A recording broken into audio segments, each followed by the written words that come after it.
Hello everyone, कैसे हैं आप लोग। तो हमारा जो है यूजीसी नेट जेआरएफ का दिसंबर 2024 में जो एग्ज़ाम होने वाला है उसकी जो है क्लासेस चल रही हैं। तो आप हमारे यूट्यूब चैनल से जुड़ के अपनी तैयारी को मजबूत कर सकते हैं। ये सीरीज़ हमारे थिंकर्स की हैं, जो थिंकर्स नेट में जो है मेंशन है, उन सारे थिंकर्स का जो है एक सीरीज है जो आपको एग्ज़ाम में आपकी मदद करेगा। तो 21 क्वेश्चंस क्या है, किस विद्वान को समाजशास्त्र में प्रकारवादी परिप्रेक्ष्य की शुरुआत करने का श्रेय दिया जाता है। सी ऑप्शन है आर के मर्टन, ए ऑप्शन है इमाइल दुर्खाइम, बी ऑप्शन है हर्बर्ट स्पेंसर, डी ऑप्शन है रेडक्लिफ ब्राउन। तो इसका राइट आंसर क्या हो जाएगा।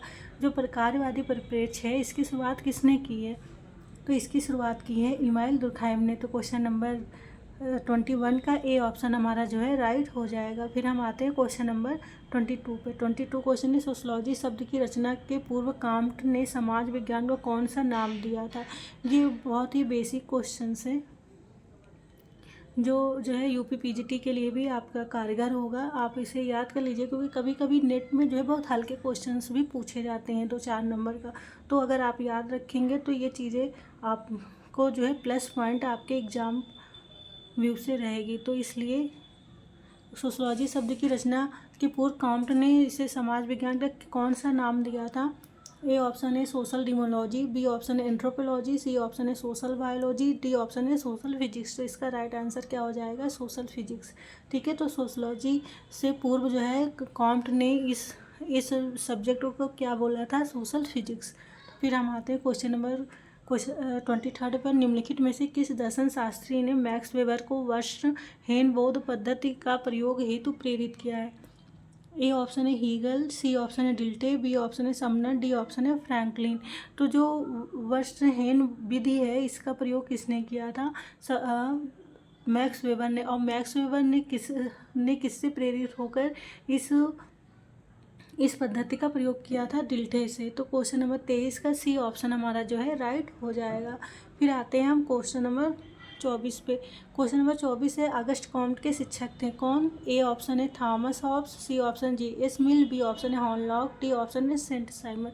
तो ये क्वेश्चन पूछ रहे हैं कि अगस्ट कॉम्ट के शिक्षक कौन थे। कभी कभी ये जो है क्वेश्चन पूछ लेते हैं कि अगस्ट कॉम्ट के परामर्शदाता कौन थे। तो ये दोनों ही क्वेश्चन का आंसर क्या होगा, सेंट साइमन। जो सेंट साइमन थे ये अगस्ट कॉम्ट के गुरु थे। क्वेश्चन नंबर 24 का डी ऑप्शन हमारा राइट हो जाएगा। फिर हम आते हैं क्वेश्चन नंबर 25 पे। क्वेश्चन नंबर 25, मार्क्स के सिद्धांत में वर्ग चेतना का केंद्रीय तत्व है। कौन सा केंद्रीय तत्व है।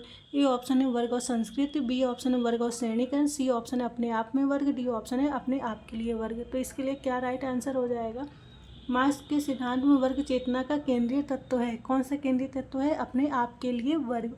तो मार्क्स ने वर्ग चेतना के लिए जो वर्ग केंद्रीय तत्व बताया उसे क्या बताया, उसे बताया कि केंद्रीय तत्व क्या बताया कि अपने आप के लिए वर्ग। ये जो है मार्क्स के सिद्धांत में वर्ग चेतना का केंद्रीय तत्व रहा है। तो क्वेश्चन नंबर 25 का डी ऑप्शन जो है हमारा राइट हो जाएगा। ठीक है, तो इसके बाद हम आते हैं क्वेश्चन नंबर 26 पे। क्वेश्चन नंबर 26 में पूछ रहा है कि मार्क्स ने समाज में वस्तुपरक रूप से संरचनात्मक आर्थिक असमानताओं की व्याख्या की है। ए ऑप्शन है परिस्थिति के समूह के रूप में, बी ऑप्शन है संपत्ति समूह के रूप में, सी ऑप्शन है वर्ग के रूप में, डी ऑप्शन है जाति के रूप में। तो इसका राइट आंसर क्या हो जाएगा, किस मार्क्स ने समाज में वस्तुपरक रूप में संरचनात्मक आर्थिक असमानताओं की व्याख्या की है। क्वेश्चन नंबर 26 का सी वर्ग के रूप में। तो मार्क्स ने जो है समाज में वस्तुपरक रूप में संरचनात्मक आर्थिक असमानताओं की व्याख्या किस रूप में की है, वर्ग के रूप में। क्वेश्चन नंबर 26 का सी ऑप्शन हमारा जो है राइट हो जाएगा। फिर हम आते हैं क्वेश्चन नंबर 27 पे। क्वेश्चन नंबर 27, हीगल और मार्क्स दोनों ने निम्न में से कौन सी अध्ययन पद्धति प्रयुक्त की है। ए ऑप्शन है आदर्शवाद, बी ऑप्शन है भौतिकवाद, डी ऑप्शन है द्वंद्ववाद, सी ऑप्शन है साम्यवाद। तो हीगल और मार्क्स ने जो है अपनी अध्ययन पद्धति के रूप में कौन सा जो है शब्द का प्रयोग किया है, कौन सी अध्ययन पद्धति का प्रयोग किया है। तो इसके लिए कौन सा राइट हो जाएगा, साम्यवाद। हीगल और मार्क्स दोनों ही जो है साम्यवाद के पक्ष में थे। ठीक है, वो साम्यवाद है उसके पक्ष में इन्होंने हमेशा अपने अध्ययन पद्धति में साम्यवाद का प्रयोग किया है। ये जो है साम्यवाद के पक्षधर रहे हैं। तो क्वेश्चन नंबर 27 का सी ऑप्शन हमारा राइट हो जाएगा। फिर हम आते हैं क्वेश्चन नंबर 28 पे। क्वेश्चन नंबर 28 जो कह रहा है कि संघर्ष का प्रकार्यात्मक सिद्धांत का प्रतिपादित किया था। किसने किया था? कोजर द्वारा, सी ऑप्शन रेजन हॉकर द्वारा, बी ऑप्शन है कार्ल मार्क्स द्वारा, डी ऑप्शन स्मॉलमैन द्वारा। ये रेजन होफर हैं, ठीक है।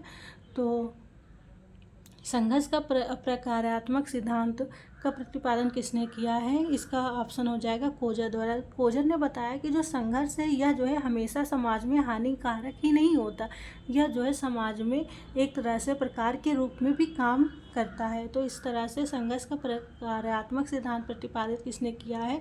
कोजर द्वारा।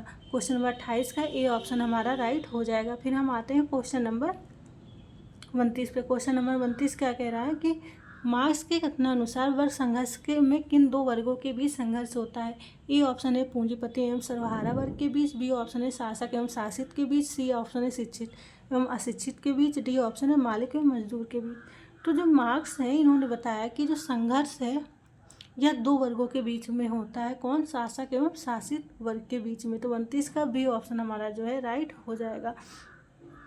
फिर हम आते हैं क्वेश्चन नंबर 30 पे। क्वेश्चन नंबर 30 है कि औद्योगिक संघर्ष निम्न में से किस प्रकार का संघर्ष है? ए ऑप्शन है सामाजिक, बी ऑप्शन है राजनीतिक, सी ऑप्शन है आर्थिक, डी ऑप्शन है संस्थागत। तो जो समाज में, आधुनिक समाज में जो औद्योगिक संघर्ष है यह जो है किस प्रकार के संघर्ष के रूप में आता है? तो यह जो है हमेशा संस्थागत संघर्ष के रूप में आता है। क्वेश्चन नंबर 30 का डी ऑप्शन हमारा राइट हो जाएगा। तो ये जो है सीरीज़ कंटिन्यू चलेगा थिंकर का। जो जितने भी थिंकर सिलेबस में यूजीसी नेट जेआरएफ सिलेबस में जो है मेंशन है वो सारे थिंकर्स इसमें कवर कराए जाएंगे। तो ये जो है कंटिन्यू सीरीज़ चलती रहेगी। तो जो भी स्टूडेंट यूजीसी नेट जेआरएफ दिसंबर 2024 का एग्ज़ाम देना चाहते हैं और साथ ही साथ जो पीजीटी के भी एग्ज़ाम देना चाहते हैं वो इस तैयारी वो इस जो है सीरीज़ से जुड़ सकते हैं। तो फिर मिलते हैं फिर हम अगले वीडियो में। तो वीडियो देखने के लिए थैंक यू।